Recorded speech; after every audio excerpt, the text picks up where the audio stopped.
In the vanguard of Brazil's march of progress is the state of Rio Grande do Sul. This state, with its endless prairies or pampas, is the home of 3.5 million inhabitants. A citizen of this state is called a gaúcho, and here, over this cornucopia of riches, fertile soils, ranges, mineral wealth, the colorful gaúcho is king.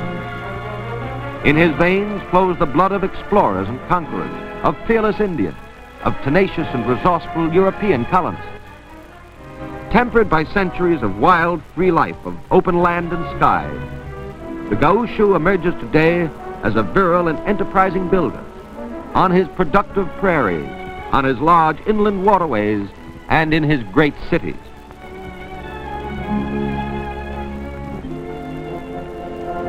Brazil is the 4th largest producer of cattle in the world, exceeding in number her cattle-producing neighbor, Argentina.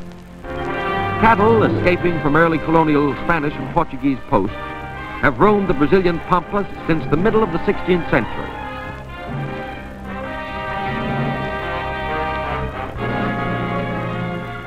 Unceasingly, the gaúcho has improved the strains and breeds. Until today, herds of thoroughbred cattle graze the range as far as the eye can see. The breeds are numerous. English, a prize bull of this breed. Dutch, better known to us as Holstein.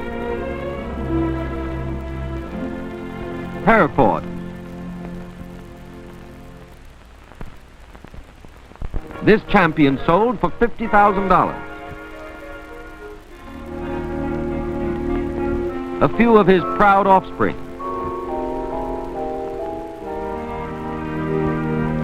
In the United States, the cattlemen and the sheepmen are said to hold aloof from each other. On these pampas, gauchos make no such distinction. For here, in the heart of the cattle country, thousands upon thousands of sheep are bred, raised, and fattened. Some, like these fellows, are destined for the giant packing houses. Thousands will be shorn. Their wool will be converted in Rio Grande mills into blankets, rugs, woolen goods of all kinds, including the gaucho's own ponchos. Whether out riding herd on the pampas or back at the ranch house, mealtime finds the gaúcho preparing a churrasco, the Brazilian version of the North American barbecue.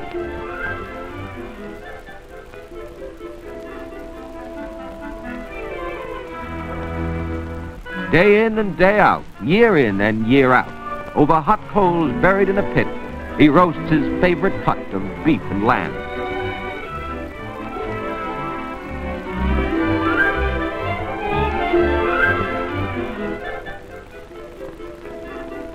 Ritualistically, he follows this with several gourds full of mate.